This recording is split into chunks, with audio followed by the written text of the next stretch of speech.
नमस्कार। वांगचुक का अध्याय समाप्त हुआ। एक बड़ी कोशिश थी नरेंद्र मोदी की सरकार को अस्थिर करने की, दबाव में लेने की। लेकिन मोदी का भी मिजाज कुछ अलहदा है, कुछ अलग है। नरेंद्र मोदी दबाव में कभी नहीं आते।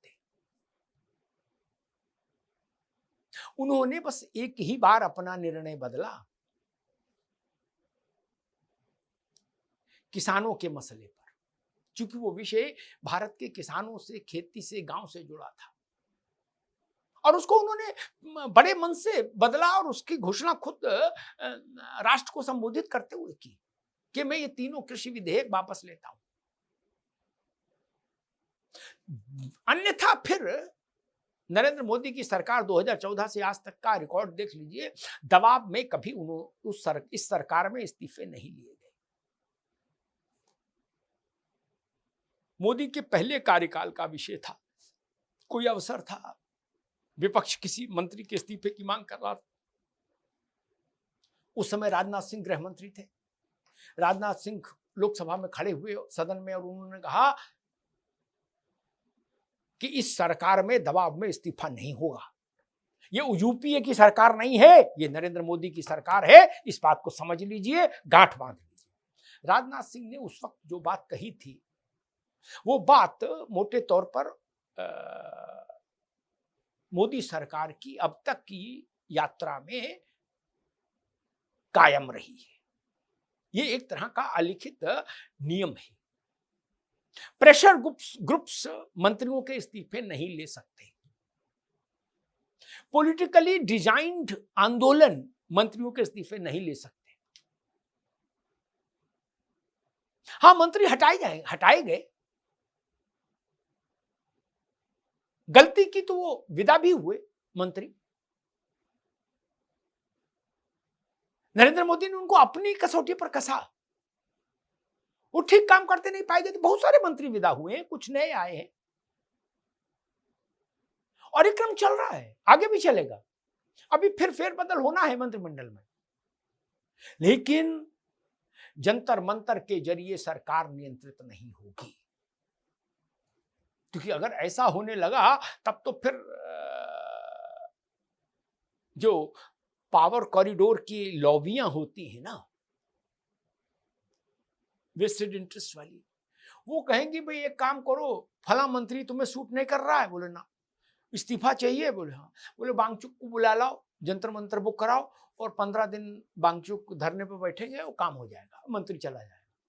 नहीं, ऐसे नहीं होना चाहिए, ऐसा होना भी नहीं चाहिए। अगर ऐसा ही होने लगा तो मंत्रियों की बलि बहुत सरल हो जाएगी। फिर कारपोरेट प्रतिस्पर्धा में भी मंत्रियों की बलि होने लगेगी।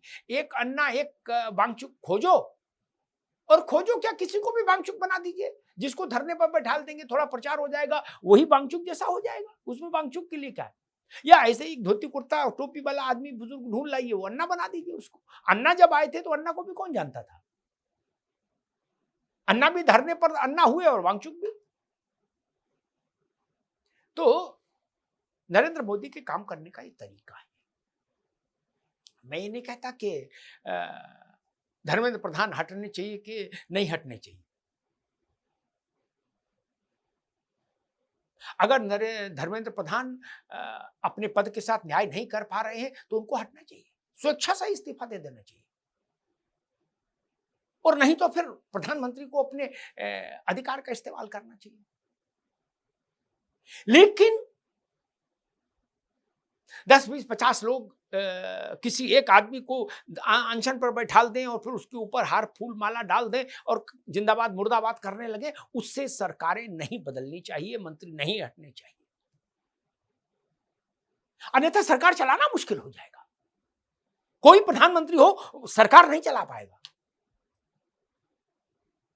कल इनके खिलाफ वांगचुक बैठेंगे, परसों दूसरे के मंत्री के खिलाफ, उसके बाद तीसरे पर, पता लगा साल में 10 मंत्रियों के खिलाफ वांगचुक ने मोर्चा संभाल दिया। ऐसा नहीं हो सकता। और जंतर मंतर पर जो धरना हुआ, भूख हड़ताल हुई, उस समय भी भारत के सनातन प्रतीकों के विरुद्ध अभद्र टिप्पणियां की गई। पर्चा लीक का उस भगवान राम और सीता जी से क्या लेना देना, उनके बारे में अभद्र टिप्पणियां क्यों हुई वहां माइक पर? ये कौन सा एजेंडा है? इस एजेंडे का पेपर लीक से क्या लेना देना, धर्मेंद्र प्रधान से क्या लेना देना? इसका मतलब है आपके पास कोई हिडन एजेंडा है, किसी बड़े दूसरे लक्ष्य को भी आप साधना चाहते हैं। ये गलत है, ऐसा नहीं होना चाहिए। छात्रों की लड़ाई छात्रों की ही रहनी चाहिए, उसमें राजनीतिक एजेंडे नहीं घुसने चाहिए। अरविंद केजरीवाल ने कहा कि मैं मांग करता हूं वांगचुक को भारत का शिक्षा मंत्री बना दी। इस मांग का कोई अर्थ है? ये चुटकुला, ये अगर ये चुटकुला है तो भी बहुत सस्ता किस्म का चुटकुला है, नॉन सीरियस बात, इसका कोई अर्थ है? अच्छा चलिए ठीक है, मोदी जी जब बनाएंगे तब बनाएंगे, अभी तो फेरबदल कर नहीं रहे। पंजाब में सरकार है, वहां ले जाओ वांगचुक को अस्पताल से और वहां शपथ दिला दो शिक्षा मंत्री की। कोई रोक रहा है केजरीवाल जी? नहीं ना। तमाशा मत करिए लोकतंत्र का, कुछ गंभीरता रखिए, कुछ प्रतिष्ठा रखिए, मर्यादा रखिए। वांगचुक का अध्याय समाप्त हुआ है। मुझे लगता है कि कॉकरोचों की भी यात्रा अब आगे नहीं जाने वाली। जनता के बीच में उनका भरोसा खत्म हो गया, जनता को उन पर भरोसा था भी नहीं, और जो कुछ था वो भी खत्म हो गया। अब वो काकरोचों के मुखिया, जो बड़े काकरोच है दीप के, वो कह रहे हैं कि अभिजीत दीप के, वो कह रहा है कि अब मैं भूख हड़ताल करूंगा वांगचुक अंकल के बाद। ठीक है, आपकी मर्जी, करिए। जब ऐसी स्थिति आ जाएगी कि प्राण संकट में होंगे तो पुलिस आपको भी उठा के अस्पताल में भर्ती करा देगी, ग्लूकोज चढ़ेगा, आप भी ठीक हो जाएंगे वहां। यही है ना, चलिए ये भी कर लीजिए, कोई दिक्कत नहीं। 4 सिपाहियों का काम आप बढ़ाएंगे, वो आएंगे आपको चादर में रखेंगे और ले जाके इनको सफदरजंग भर्ती कराए, आपको राम मनोहर में करा, लोहिया में करा देंगे, यही ना, एम्स में करा देंगे, ज्यादा तबीयत बिगड़ जाएगी, आप भी मन की कर लो। लेकिन एक बात जान लीजिए, मैं फिर दोहराऊंगा, छात्रों की समस्या छात्रों की ही रहनी चाहिए, उसमें राजनीतिक एजेंडेबाजी नहीं घुसनी चाहिए, उससे छात्रों का आंदोलन कमजोर होता है। जब राजनेता आकर अपनी अपनी रोटी सेकते हैं उस मंच पर, तो वो मंच प्रभावी, उसकी गरिमा प्रभावित होती है। फिर वो छात्रों का आंदोलन नहीं रह जाता, फिर वो पार्टियों का अखाड़ा हो जाता है। और छात्रों का आंदोलन पार्टियों का अखाड़ा नहीं बनना चाहिए, नहीं बनना चाहिए, ये जान लीजिए। छात्र राजघाट पर बैठ सकते थे, लेकिन